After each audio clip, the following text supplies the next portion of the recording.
Marcus Thompson had always been the kind of person who believed rules were meant for other people. Standing 6 feet tall with broad shoulders and a permanent scowl etched across his weathered face, he commanded attention wherever he went. His thick Boston accent and loud voice made sure of that. Today was no different as he strutted through the bustling streets of London with his massive German shepherd, Rex, by his side. The morning had started badly for Marcus. His hotel room service was late, the coffee was too weak, and the weather was typical English drizzle. Everything seemed designed to irritate him further. Rex, sensing his owner's mood, walked with his ears pinned back, occasionally glancing up at Marcus with wary brown eyes. The dog was beautiful but intimidating, weighing nearly 90 pounds of pure muscle, and trained to be fiercely protective of his owner. Marcus had come to London for what he called a cultural experience, though his version of culture involved loud complaints about everything British. From the narrow streets to the polite way people queued for buses, he had already gotten into arguments with 3 different shopkeepers that morning, each time raising his voice until other customers stepped away nervously. Rex would growl low in his throat during these confrontations, making the situations even more tense. The afternoon found Marcus approaching Buckingham Palace, camera hanging around his neck and Rex's thick leather leash wrapped tightly around his fist. Tourist groups moved in orderly fashion along the designated paths, taking photos and listening to guides explain the history of the royal residence.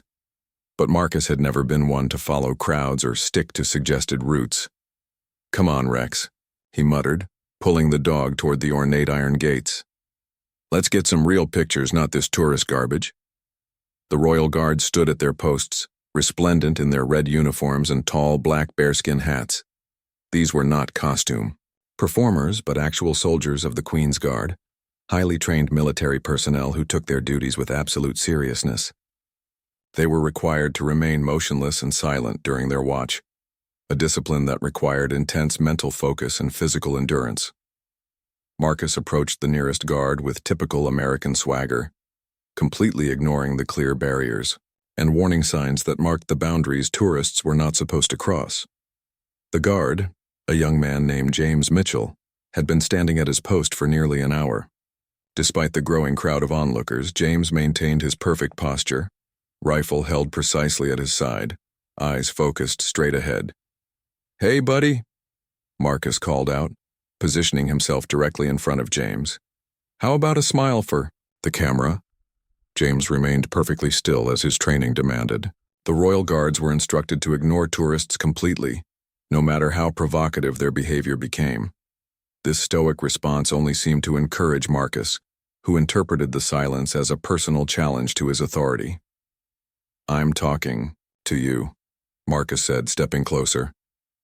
Rex began to pace restlessly, picking up on his owner's aggressive energy. "Don't you know how to be friendly to visitors? We're spending money in your country." Other tourists began to notice the commotion, some pulling out their own phones to record what they sensed might become an interesting confrontation. A few whispered among themselves, clearly uncomfortable with Marcus's behavior, but uncertain whether they should intervene. Marcus moved even closer, now standing just inches from James. "You know what your problem is? You British think you're so much better than everyone else, but you're just a guy in a funny hat standing around doing nothing all day." The insult hung in the air like a challenge. James could feel the heat of Marcus's breath on his face, could see the man's angry expression reflected in the corner of his vision, but his training held firm.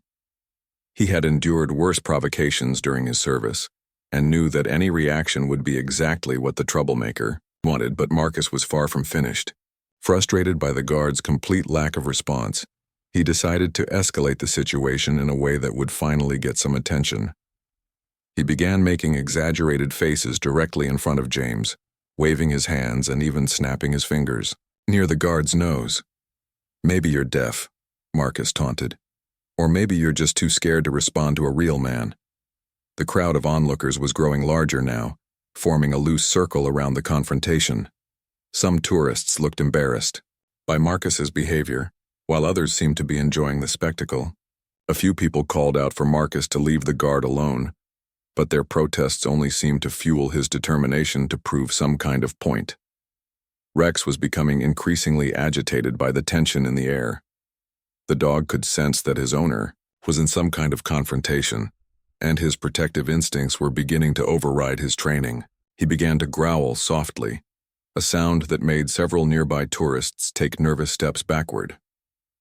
Marcus noticed the crowd's reaction to his dog and saw an opportunity to increase the pressure on the stoic guard.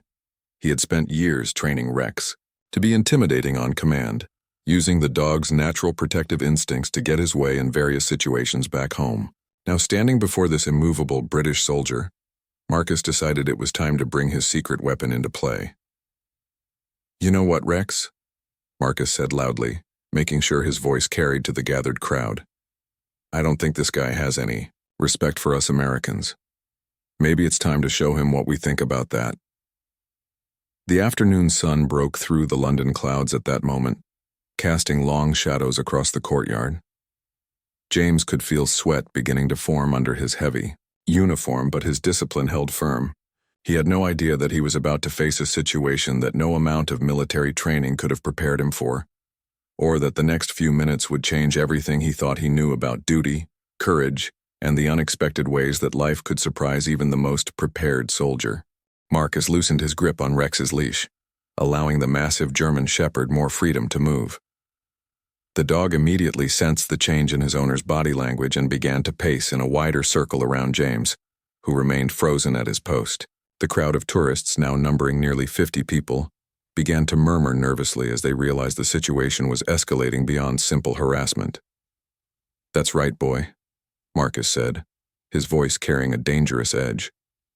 "Show this tin soldier what a real American dog looks like." Rex circled closer to James, his powerful muscles rippling under his dark coat. The dog's training had been thorough, but twisted, designed more to intimidate than to protect. Marcus had spent months teaching Rex to respond to subtle commands that would make him appear threatening, without actually attacking, a skill that had served them well in various confrontations back in Boston. James could see the dog in his peripheral vision now, could hear the click of claws on the stone pavement as Rex moved around him.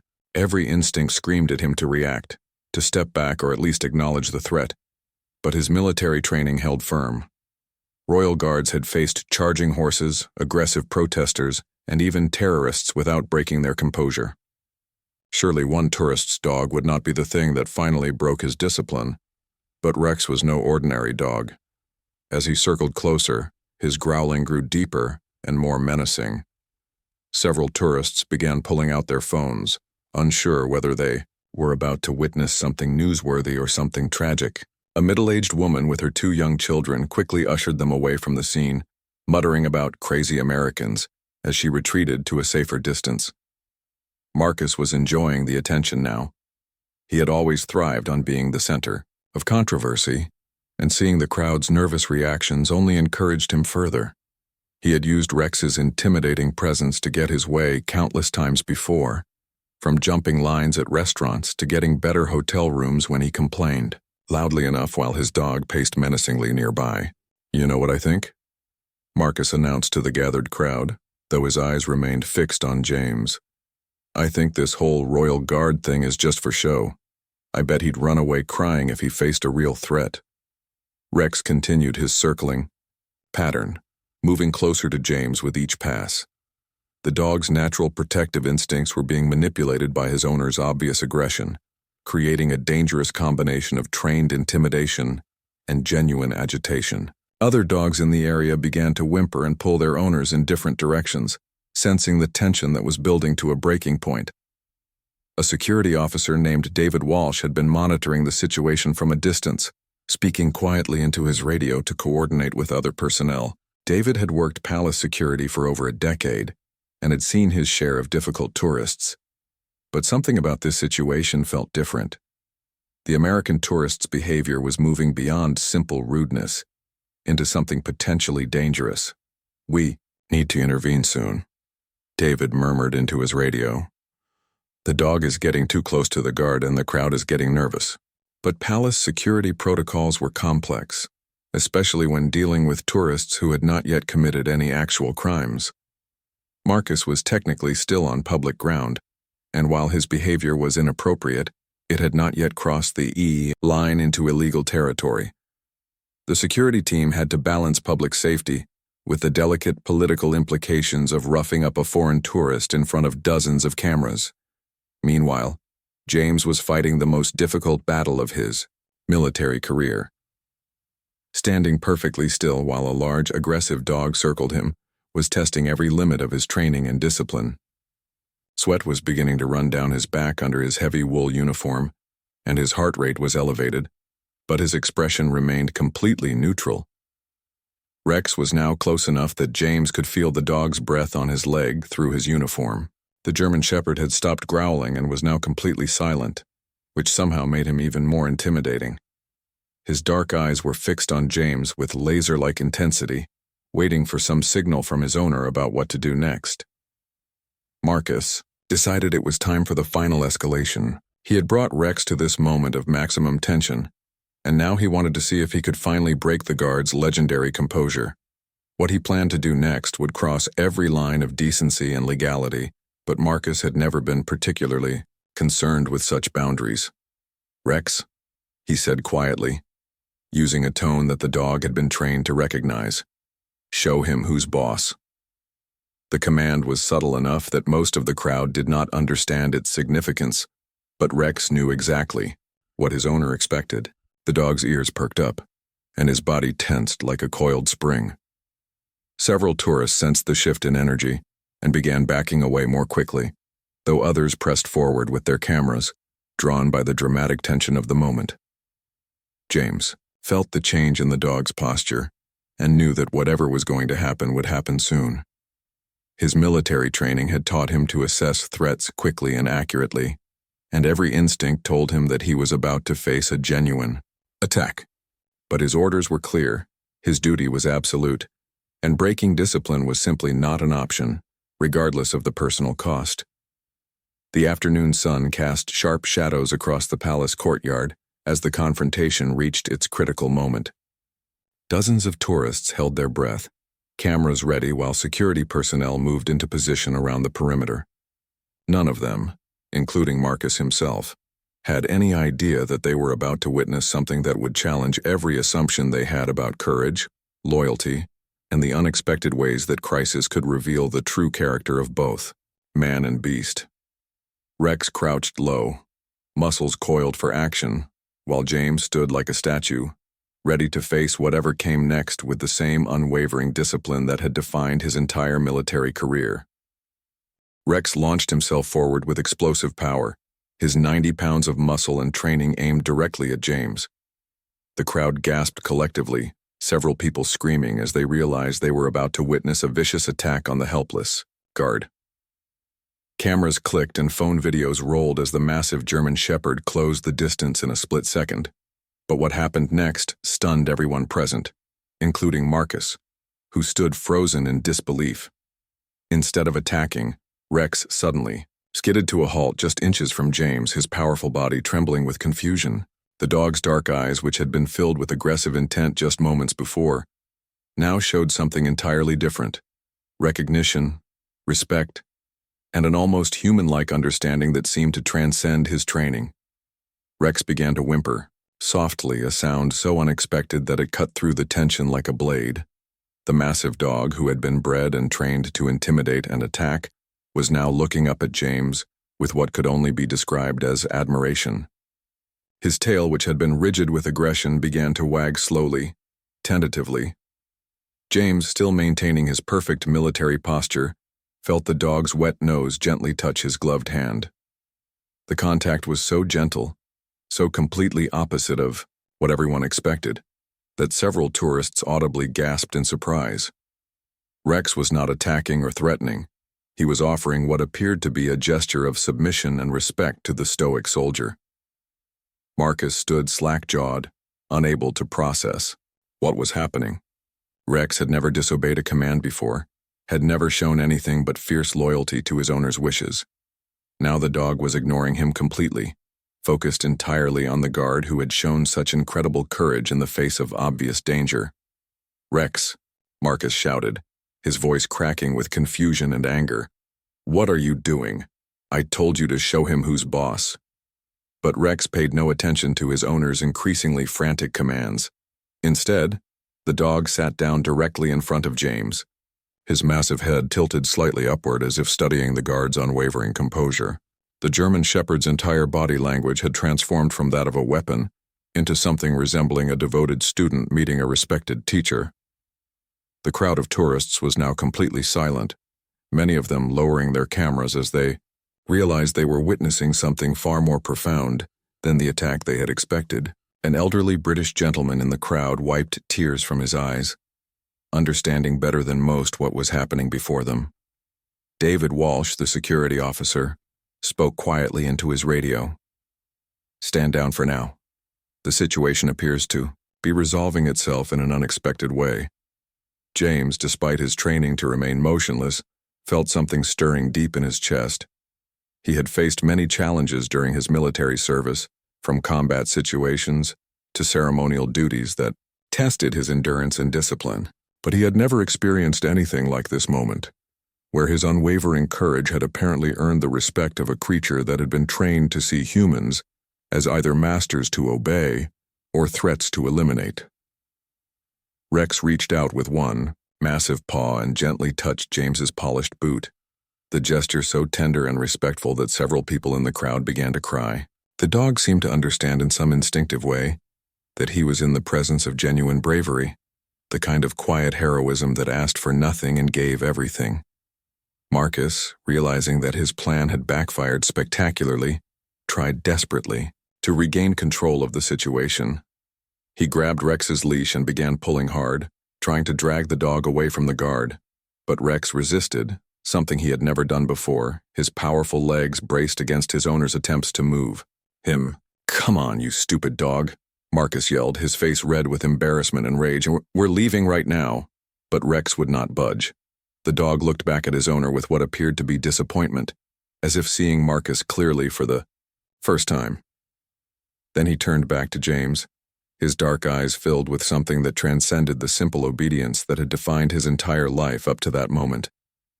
A young girl in the crowd, perhaps 8 years old, tugged on her father's sleeve. "Daddy," she whispered, "why is the big dog being nice to the soldier?" Her father, a veteran himself, knelt down beside her. "Because, sweetheart, that dog recognizes real courage when he sees it. Animals know things about people that we sometimes miss." The little girl nodded solemnly, then did something that made the entire crowd hold its breath.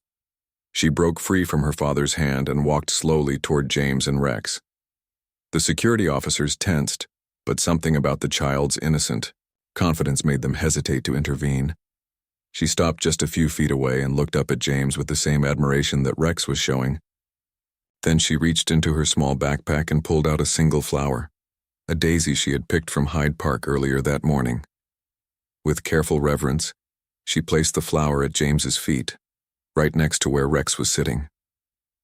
"Thank you for being brave," she said softly, then returned to her father's side. The gesture seemed to break some invisible barrier that had been holding the crowd back. One by one, other people began to approach, not to harass or provoke, but to pay their respects to the guard who had shown such incredible courage under pressure. They formed a quiet, respectful circle around James and Rex, understanding that they were witnessing something that would stay with them for the rest of their lives. Marcus, seeing his moment of triumph transformed into his moment of complete humiliation, made one final desperate attempt to reassert his authority. He raised his hand as if to strike Rex, but the dog's reaction was swift and decisive. Rex stood up and moved protectively in front of James, positioning himself as a barrier between the guard and his aggressive owner. The message was clear. Rex had chosen a new master, one whose courage and honor had earned the kind of loyalty that could not be bought, commanded, or trained. It had to be freely given, and Rex was offering it now to the soldier who had faced him without fear or hatred, only duty and discipline. Marcus stared in absolute shock as his own dog positioned himself as a protector for the very person he had been commanded to intimidate. The crowd watched in stunned silence as Rex stood firm, his powerful body creating a living barrier between James and his increasingly desperate owner. Never in his military career had James experienced anything like this moment, where a creature trained for aggression chose instead to become his guardian. The transformation in Rex was complete and undeniable. Where once he had been a weapon, shaped by his owner's anger and prejudice, he was now something entirely different. A noble creature making his own choice about where his loyalty belonged. His dark eyes never left Marcus's face, but his position made it clear that any further aggression would have to go through him first. David Walsh, the security officer, finally decided it was time to intervene. The situation had moved far beyond a simple tourist disturbance and was now threatening to become something much more serious. He approached Marcus carefully, his trained eye taking in the man's flushed face and clenched fists. "Sir," David said, in the calm, authoritative tone that came from years of dealing with difficult people, "I'm going to need you to step away from the guard and your dog. This situation needs to be resolved peacefully." Marcus whirled around, his anger now focused on this new target. "This is my dog," he shouted, loud enough that tourists 50 yards away turned to look. "I bought him, I trained him, and I'll do whatever I want with him. Not while you're on palace grounds, you won't," David replied firmly. "And especially not while you're threatening one of Her Majesty's guards." The crowd murmured its agreement, many people nodding and calling out their support for the security officer's intervention. Marcus found himself facing not just official authority, but the clear disapproval of dozens of witnesses who had seen his behavior escalate from rudeness to something approaching assault. Rex, meanwhile, had not moved from his protective position. The German shepherd seemed to understand that the confrontation was far from over, and his natural protective instincts had now aligned with something much more powerful than his training. A recognition of genuine worth and courage in the soldier.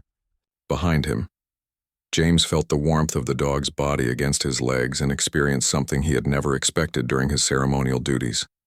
Gratitude for protection he had never asked for, but was deeply moved to receive. His training demanded that he remain motionless, but inside his chest, his heart was beating with an emotion he could barely name. A small crowd of other royal guards had begun to gather at the edges of the scene, their own ceremonial duties temporarily forgotten as they watched one of their brothers face an unprecedented situation. They could not break ranks to help, but their presence provided moral support that James could feel even without looking directly at them. Marcus made another grab for Rex's leash, but this time the dog's response was swift and unmistakable. Rex growled, low and deep, a sound that carried none of the trained aggression he had shown earlier, but instead conveyed the natural warning of a creature protecting something precious. The crowd stepped back instinctively, recognizing the difference between manufactured threat and genuine protective intent. "That's it," David said, reaching for his radio. "Sir, you're going to need to come with me. This has gone far enough." "You can't arrest me for trying to control my own dog," Marcus protested, but his voice had lost some of its earlier bluster. The reality of his situation was beginning to sink in.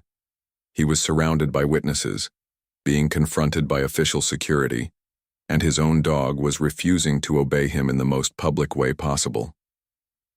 An elderly woman in the crowd, who had been watching the entire confrontation with growing disgust, finally spoke up. "Young man," she called out in a crisp British accent that carried decades of authority, "that dog has more sense and decency than you do. Perhaps you should listen to him." Her words sparked a round of applause from the gathered tourists, and Marcus realized that he had completely lost control of the situation. What had started as his attempt to humiliate a British soldier had turned into his own very public embarrassment. Worse, he was being lectured by strangers, while his own dog demonstrated loyalty to someone else. Rex, seeming to sense that his owner was weakening, made a decision that surprised everyone present. The massive German shepherd walked slowly around James's motionless form, never taking his eyes off Marcus, until he was positioned directly between the guard and the crowd. Then he sat down and looked expectantly at the gathered tourists, as if inviting them to witness what came next. What followed was perhaps the most remarkable moment in the entire confrontation. Rex began to wag his tail, not the tentative gesture he had shown earlier, but a full, joyous expression of happiness that transformed his entire appearance from intimidating to welcoming. The crowd responded with delighted gasps and scattered applause, understanding that they were seeing something unprecedented, a trained attack dog choosing to become a symbol of peace and protection. A professional photographer in the crowd who had been documenting the entire scene lowered his camera and approached David Walsh. "Officer," he said quietly, "I've been taking pictures of this whole thing. If this gentleman tries to claim his dog attacked anyone, I have complete documentation showing exactly what happened." David nodded gratefully. Accurate documentation would be crucial for any official reports that might need to be filed. But, more than that, the photographer's offer represented the crowd's collective decision to stand with James and Rex against Marcus's aggression. Marcus, seeing the tide of public opinion turning completely against him, made one last desperate play for sympathy. "This is discrimination against Americans," he shouted. "You people hate us, and you're turning my own dog against me." The accusation fell completely flat. The crowd included tourists from dozens of countries, many of them Americans who were clearly embarrassed by Marcus's behavior. A middle-aged man wearing a Harvard University sweatshirt shook his head in disgust. "Don't blame this on being American," he called out. "This is just about being a decent human being." Rex, as if understanding the conversation around him, stood up and walked over to James's motionless form once more. This time he simply lay down at the guard's feet, his massive head resting peacefully on his paws. The gesture was so perfectly symbolic of loyalty and protection that several people in the crowd began to cry openly. James, still maintaining his perfect military bearing, felt the gentle weight of the dog against his boots and knew that this moment would stay with him for the rest of his life. In all his years of service through combat tours and ceremonial duties, he had never experienced anything that moved him as deeply as this unexpected gift of loyalty from a creature who had every reason to be his enemy. The news crews arrived within minutes, drawn by the stream of social media posts and phone calls from tourists who recognized they were witnessing something extraordinary. Camera operators and reporters pushed through the crowd, their professional equipment a stark contrast to the tourists' phones and cameras that had been documenting the confrontation from the beginning. Marcus realized with growing horror that his private moment of aggression was about to become a very public spectacle.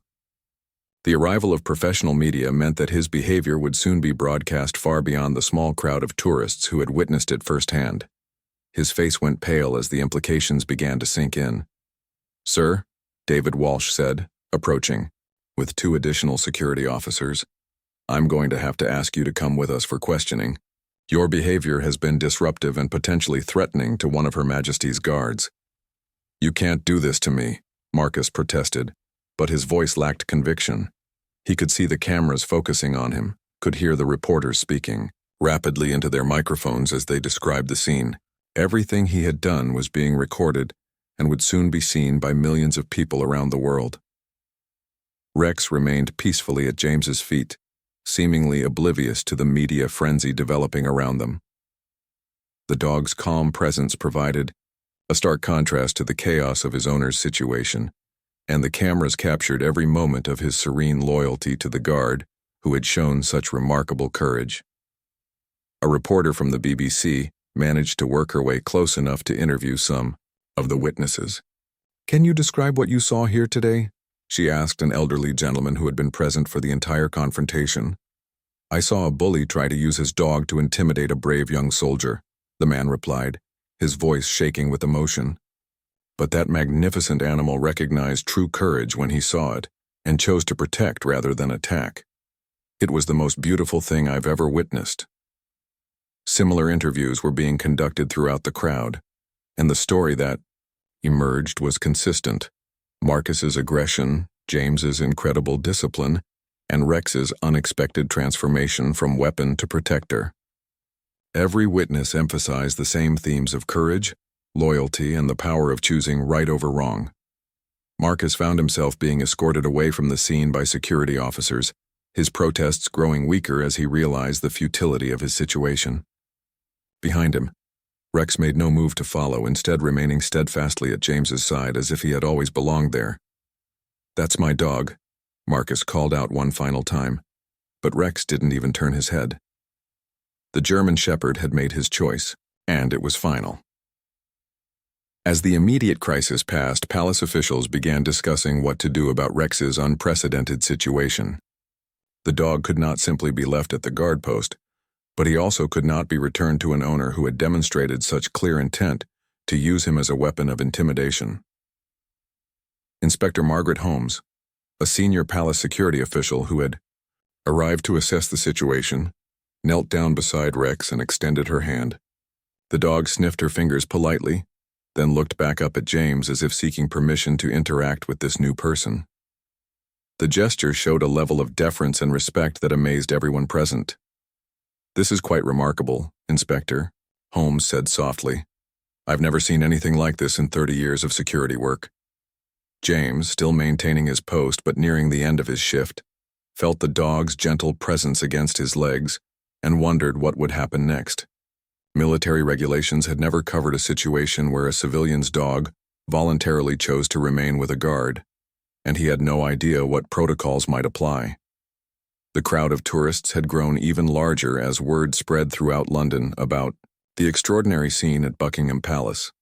People were arriving by bus and taxi, drawn by social media posts and news reports about the American tourist's dog who had chosen to protect a British guard instead of attacking him. Among the new arrivals were several military veterans who understood better than most what they were witnessing. A retired sergeant major, still carrying himself with military bearing despite his advanced age, approached Inspector Holmes with a suggestion. "Ma'am," he said respectfully, "I've served with men like that young guard. What we're seeing here isn't just discipline, it's the kind of character that inspires loyalty in every living creature. That dog has recognized something special." Inspector Holmes nodded thoughtfully. She had been thinking along similar lines herself, wondering if Rex's behavior might indicate something deeper than simple animal instinct. The dog had shown remarkable judgment in choosing protection over aggression, loyalty over obedience, and courage over fear. A veterinarian who had been among the tourists offered to examine Rex to ensure he was in good health and had not been mistreated by his owner. The examination revealed that while the dog was physically fine, his behavior patterns suggested extensive training designed to intimidate rather than truly protect. The veterinarian's report would later become crucial evidence in the legal proceedings against Marcus. As James's shift finally came to an end, another guard named Thomas Wesley approached to take his position. Thomas had served alongside James for 2 years and had never seen his friend face anything as challenging as the events of that afternoon. "Quite a day, mate," Thomas said quietly, as they prepared for the formal changing of the guard ceremony. James nodded slightly, the first movement he had made in hours. "Indeed it was," he replied, his voice hoarse from maintaining silence for so long. Rex watched the interaction between the two guards with obvious intelligence, seeming to understand that a transition was taking place. When James began to move away from his post, the dog stood up and followed, staying close to his side as if he had been trained to do so his entire life. The crowd watched in fascination as James and Rex walked together toward the palace interior, the soldier and the dog who had chosen each other in a moment of crisis. Their movement together was so natural, so perfectly synchronized, that it seemed as though they had been partners for years rather than hours. Inspector Holmes fell into step beside them, already formulating plans for how to handle the complex, legal and practical issues surrounding Rex's future. The dog could not simply be abandoned, but returning him to Marcus was clearly out of the question. A new solution would have to be found, one that honored the remarkable bond that had formed between the brave guard and the dog who had recognized his worth. 6 months later, the story of James Mitchell and Rex had become one of the most beloved tales in recent British history. The video footage of their first meeting had been viewed millions of times around the world, but the real magic happened in the months that followed, as their partnership developed into something truly extraordinary. The legal proceedings against Marcus Thompson had been swift and decisive. Charged with disturbing the peace, threatening a member of the Queen's Guard, and animal endangerment, he faced significant fines and was banned from entering the United Kingdom for 5 years. More importantly for Rex's future, the court ruled that Marcus had forfeited his rights to the dog through his abusive and dangerous behavior. Palace officials, working with animal welfare organizations and legal experts, had crafted an unprecedented solution. Rex would become the first official companion dog to the Queen's Guard, a newly created position that recognized both his remarkable character and his obvious bond with James. The decision had required approval from the highest levels of the military hierarchy, but Rex's gentle nature and protective instincts made him an ideal candidate for the role. James, meanwhile, had been promoted to sergeant and given special permission to have Rex accompany him during certain ceremonial duties.